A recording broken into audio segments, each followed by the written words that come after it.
Une fois n'est pas coutume, on va parler de liseuses dans les technos avec notre ami Marc qui nous en apporte 2.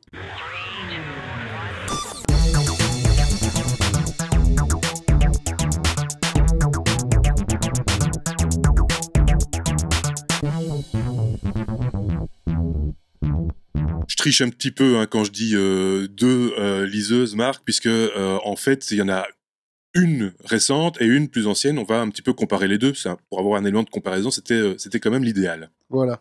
On a effectivement 2 liseuses. Alors la toute dernière qui est ici, qui est un peu une exclusivité parce qu'elle n'est pas encore distribuée dans notre pays. Mhm.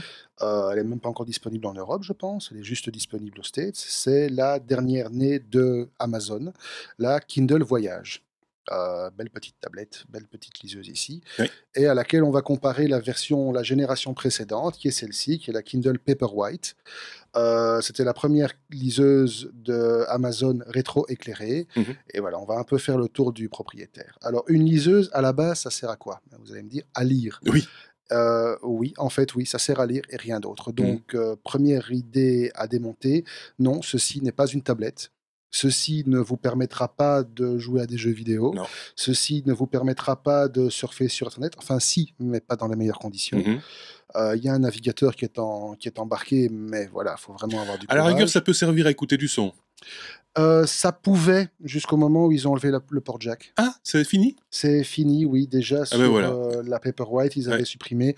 Je crois qu'ils avaient gardé ça jusqu'à la Kindle Touch, l'ancienne génération. Oui, c'est ça, oui. Mais depuis, ils ont supprimé. Maintenant, si vous voulez coupler une liseuse avec un lecteur MP3, il y a plein d'autres modèles qui existent Oui, sur le marché. On cite de mémoire, pas Sony, parce que Sony s'est retiré du marché C'est vrai des liseuses, ils ont arrêté. Ils avaient une bonne petite liseuse, j'ai oublié Ils le avaient nom. une bonne petite Ouais. liseuse, la PRST3, mais qui n'avait pas su vraiment évoluer Non. par rapport aux autres offres du marché. Mais sinon, il reste évidemment, il y a Pocketbook, il y a Kobo, il y a, voilà, il y a pas mal de modèles qui permettent de le faire. Alors donc, à la base, nous avons une petite tablette avec un écran 6 pouces, rétro-éclairé. Ça, c'est assez sympathique parce que ça va vous permettre de lire dans le noir. Oui.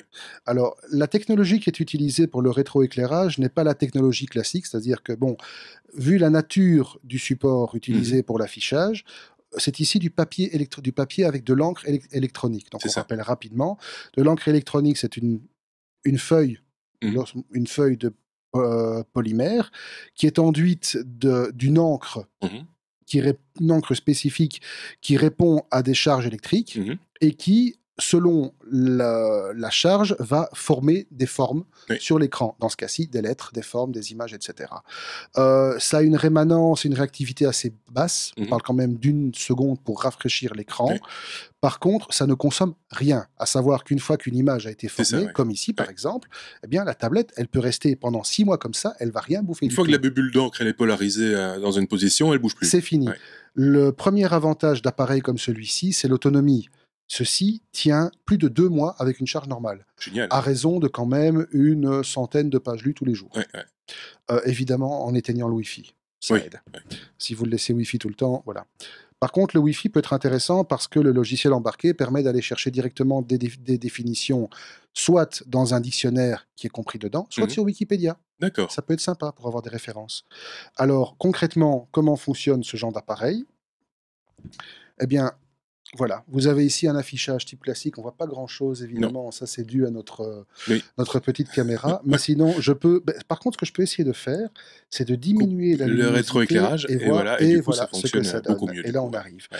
Donc ici, on est dans une situation où on a un affichage qui est propre, qui est proche, de ce qu'on peut voir avec du papier. C'est ça. C'est-à-dire le confort de lecture, comparativement à ce qu'on va voir sur une tablette, est infiniment supérieur, dans le sens où, de base, sans rétro-éclairage, on a un affichage avec un fond très clair, l'encre est bien contrastée, on a une résolution de 300 points par pouce, c'est-à-dire sensiblement ce qu'on peut avoir comme qualité avec une imprimante laser.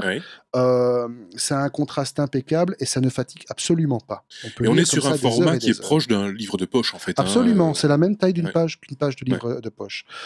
Quand on active le rétro-éclairage, on a une technologie un peu particulière qui est brevetée par Amazon, où en fait, vu la nature donc du support, on ne sait pas rétro-éclairer le tout. Donc en fait, ils ont été mettre une dalle qui a un toucher même proche de celui du papier, donc ils ont poussé le détail jusque-là. La dalle, en fait, possède une série de LED situées ici en bas, et la dalle, l'intérieur de la dalle est microgravé de telle manière que ces microgravures vont canaliser toute la lumière pour l'orienter vers l'intérieur de la tablette, donc vers l'affichage. Ce qui fait que même en pleine obscurité, vous pouvez lire, vous n'allez pas avoir la gueule explosée par l'affichage. Vous n'allez pas retrouver complètement aveugle. L'effet, oui, parce que c'est ce qu'on a avec une tablette, par exemple. Hein. Exactement. Dès le moment où il y a trop de blanc, on est ébloui, en fait. On est ébloui, on est carrément aveuglé. Ici, ce n'est pas le cas. Petite cerise sur le gâteau, vous avez la possibilité, évidemment, de régler très facilement le rétro-éclairage par une option du menu. Mais cette tablette de dernière génération, qui est la Voyage, embarque également quelque chose qu'on trouve sur beaucoup d'appareils électroniques style tablette smartphone, mais encore jamais sur ce genre d'appareil-ci, c'est une luminosité adaptative. Et c'est-à-dire qu'il y a un capteur de luminosité qui va diminuer progressivement la luminosité jusqu'à un niveau qu'il gère. Comme on l'a sur certaines tablettes là par contre. Et effectivement, le confort de lecture est tout à fait acceptable. Et c'est le compagnon idéal des personnes qui lisent dans leur lit, qui ne veulent pas déranger leur conjoint par une lumière trop forte. La gestion également du rétroéclairage, mais c'est peut-être plus vrai justement sur des tablettes qui ont un autre mode d'affichage. C'est utile aussi quand on est dans un environnement très lumineux où on a besoin de plus de contraste. Ici, c'est pas le cas en fait. Non, ce n'est pas le cas du tout, puisque effectivement, la technologie utilisée garantit d'office un contraste impeccable d'office. Alors, par rapport à l'ancienne génération qui est ici, qui date de 2012, l'appareil en lui-même n'est pas énormément différent. Ceci reste encore une tablette, une liseuse d'excellente facture. La seule différence vient au niveau du form factor. Elle est un peu plus épaisse, elle est un peu plus large. Elle pèse 30 grammes de plus. Elle est un peu plus haute, enfin les bords inférieurs sont plus effectivement. Et puis surtout ici, l'écran est embossé dans le dispositif. On voit qu'il y a un petit rebord, tandis qu'ici, voilà, le dessus est totalement lisse, totalement plat, et par contre possède également, en dehors des zones de l'écran qui est tactile, sur les bords, quoi. C'est du capacitif, c'est multitouch, donc on peut zoomer la taille des caractères facilement comme ceci. D'accord. Bon, on voit effectivement que la fréquence de rafraîchissement n'est pas exceptionnelle. Non, mais bon, pour une liseuse, voilà, ça vous permet de changer de page assez rapidement quand même, simplement avec un swipe. Mais par contre, vous avez, pour les personnes qui, comme moi, aiment bien lire dans leur lit en tenant la tablette d'une main, ça vous permet simplement, en appuyant sur le côté, d'avoir la même réaction, avec un petit retour haptique. C'est assez sympathique. Donc, donc on n'est pas obligé de toucher l'écran, il y a quand même des boutons. Il y a des pseudo-boutons. Des pseudo-boutons, voilà, en bord d'écran, qui fait qu'on n'est pas obligé de changer la disposition des mains, en fait. Exact. Et comme ça, effectivement, c'est plus confort, quoi. C'est plus confort. Quand on est bien calé, on n'a pas toujours envie de bouger. Voilà. Le poids joue aussi beaucoup, puisqu'on a ici un appareil qui fait 116 grammes. C'est pas grand-chose. Non. Comparativement à un iPad mini qui pèse quand même 300 grammes, on le sent au bout de quelques heures. Bien sûr. Sans parler de la luminosité. Alors, les deux appareils existent en version Wi-Fi ou 3G. Alors, la version 3G, il faut préciser que ce n'est pas une version 3G qui va vous permettre d'aller télécharger des films à volonté sur le dos d'Amazon. La 3G vous est offerte ici uniquement pour vous connecter à l'Amazon Store. Et au Kindle Store plus précisément, et pouvoir acheter des e-books ou télécharger des e-books gratuits. Petite particularité, ça marche dans le monde entier. Donc vous êtes au fin fond du Kalahari, vous avez envie de vous télécharger le dernier Dean Brown, ça marche, donc, sans aucun problème. Au niveau de l'interface, c'est extrêmement clair, extrêmement intuitif. On a une liste de livres, on peut l'organiser en collection. On a un accès à pas mal de paramètres, on peut personnaliser la liseuse. Alors, intégration avec Amazon oblige évidemment. Tout ça est très fort lié à votre compte Amazon. Et donc, ce qui est par contre pas mal, c'est que vous allez pouvoir, si vous avez plusieurs liseuses ou que vous utilisez l'application Kindle sur une tablette, sur un PC, etc., vous allez pouvoir synchroniser vos points de lecture et donc commencer un bouquin sur une Kindle, une liseuse, le continuer sur un iPad, le terminer sur un PC, ça, c'est vraiment bien. sur votre smartphone, etc. Ouais. Ça offre un confort de lecture indéniable. Au niveau de l'offre, aujourd'hui, on a à peu près 35 000 livres en français qui sont disponibles sur l'Amazon Store, à des prix qui sont parfois, enfin même souvent moins chers que les équivalents papier, donc ça a quand même un certain avantage. Par contre, il faut savoir que la liseuse embarque, Amazon oblige, écosystème Amazon oblige, un format propriétaire. C'est le format AZW3, qui est en fait un format qui vient du format Mobi. Donc du coup, si vous avez une grande collection d'e-pub, par exemple, ou que vous avez une grande collection de PDF, ben, tout n'est pas perdu.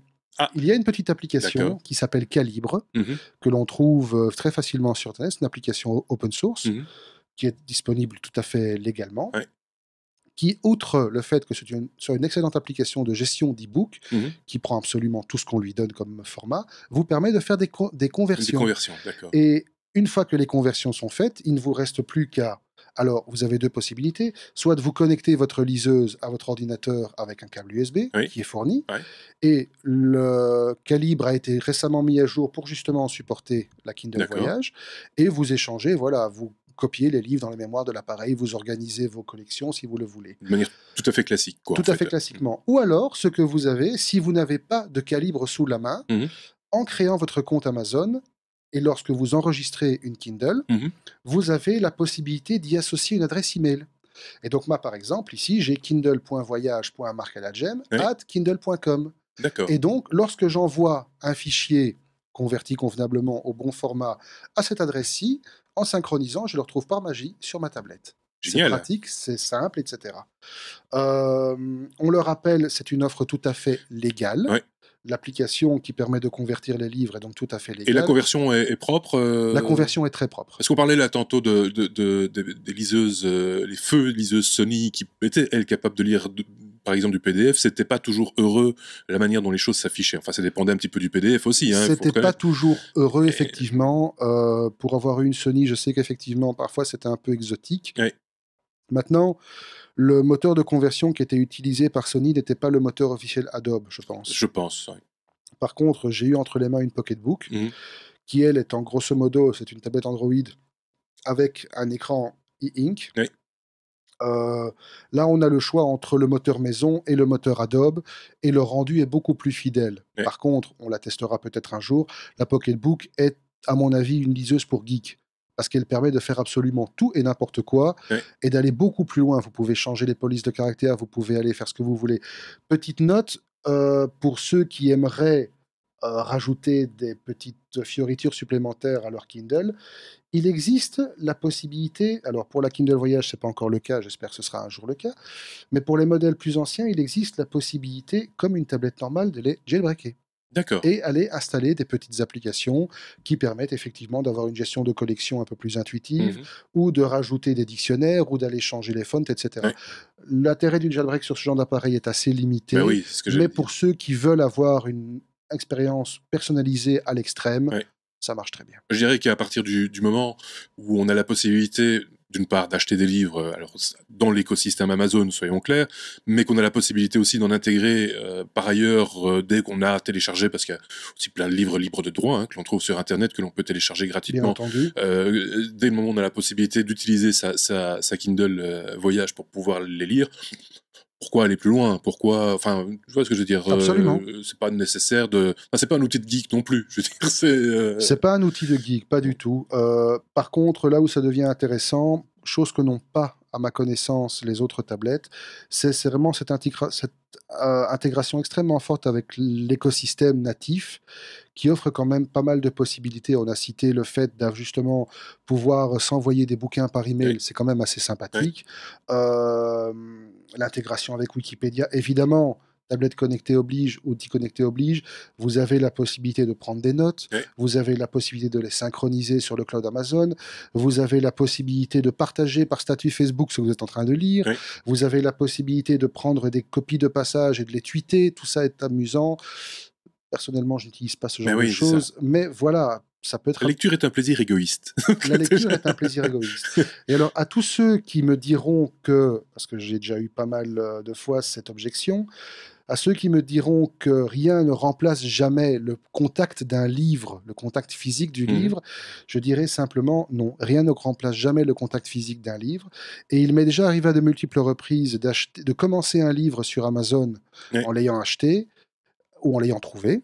Et finalement de l'acheter en vrai parce que c'est un bel ouvrage et j'ai envie de le posséder. C'est ça. Ce genre de comportement, je te rassure, existe aussi en musique. Absolument. Où on télécharge énormément sur les plateformes légales, Spotify, Deezer, etc. Et puis tout d'un coup, il y a un album culte qu'on considère comme étant devenant culte et on a besoin de le tenir en main, ou alors parce que le packaging est particulièrement soigné. On peut évoquer l'ultime album de Pink Floyd, par exemple, que n'importe quel fan se devra de posséder en support physique, et idéalement en vinyle. Même s'il n'est pas bon. Ça, c'est une question qui se partage, je suis pas tout à fait J'ai pas écouté, donc moi je l'ai bien aimé. Donc voilà, je pense qu'on a fait le tour de ces deux petits appareils. Alors, ce qu'il faut, c'est peut-être un petit peu tard pour le préciser, mais le Kindle Voyage, en fait, il n'est pas encore disponible chez nous. Non, le Kindle Voyage n'est pas encore disponible, on le trouve aux States. Voilà. Alors, je vais donner les prix parce qu'effectivement, le modèle tarifaire de Amazon est un peu particulier, dans le sens où, par défaut, ils vous vendent l'appareil pas cher, je veux dire. Celui-ci, par exemple, que l'on trouve déjà, le Paperwhite, on le trouve sur Amazon.fr, donc on peut se le procurer particulièrement facilement en Belgique. Il est vendu $119, donc la conversion est à 1 euro, 1 dollar, 119 euros. Par contre, à ce prix-là, vous aurez un appareil bourré de pubs. C'est ça. C'est-à-dire vous aurez un appareil où en permanence vous avez un bandeau qui vous balance des pubs sur l'écran d'accueil. D'accord. C'est ce que Amazon appelle « with special offers ». C'est effectivement spécial. Voilà. Pour avoir un appareil sans special offers, il vous en coûtera $30 de plus. Vaut mieux se les payer, non? Vaut mieux se les payer. Donc celui-ci était à $199. Le voyage? Le voyage, il revient à $20 pour le voyage, $219 pour le modèle sans special offers. À ce prix-là, vous avez l'appareil avec une connectivité Wi-Fi. Oui. Pour avoir la connectivité Wi-Fi plus 3G, il faut débourser un peu plus, ça revient à $289. D'accord. À ce prix-là, donc, vous avez un appareil qui a une capacité de 4 GB, ce qui revient quand même à pouvoir stocker... Alors, j'ai jamais essayé de le remplir jusqu'au bout, mais j'ai déjà réussi à mettre plus de 800 ouvrages dessus. Oui, c'est ça. On a de quoi voir venir. C'est aussi un autre avantage appréciable par rapport aux gens qui aiment les livres physiques. Essayer de partir avec 40 bouquins en voyage. Oui, c'est ça. Pour le voyage, il porte bien son nom, c'est quand même parfait parce que ça tient dans une poche, quoi. Ça tient dans une poche et c'est surtout l'autonomie. Vous pouvez partir en vacances 15 jours sans risque d'avoir une panne. Vous le chargez bien à fond avant de partir. Vous n'avez pas besoin de chargeur. Sauf si, évidemment, vous passez votre journée à lire toute la journée. Enfin, et encore, c'est possible. Oui. Alors, comment moi j'ai réussi à faire pour me le procurer avant tout le monde? Je ne suis pas allé aux États-Unis. J'ai utilisé un service de rerouting qui s'appelle myus.com, sur lequel j'ai créé un compte gratuit. Et ce compte m'alloue automatiquement une adresse postale aux États-Unis, dans ce cas-ci à Sacramento. Si vous allez voir sur Google Maps, c'est assez marrant parce que c'est un immense entrepôt qui doit faire 10 fois un Ikea chez nous. Vous avez plein de petites boîtes.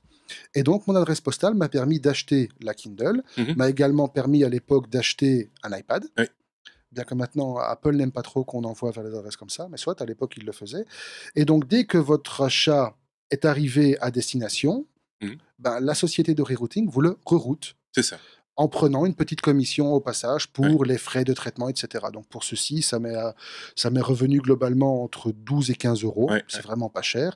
Par contre, cela ne vous exonère pas du paiement des frais de douane. Bien sûr. Quand même eu à payer 50 euros de frais de douane pour cet appareil. C'est juste une astuce et un service qui permet d'acheter des choses qui normalement ne sont distribuées que sur le territoire US. Américain, exactement. Ce qui arrive régulièrement pour des raisons qui sont plus logistiques qu'autre chose, on l'imagine. Voilà.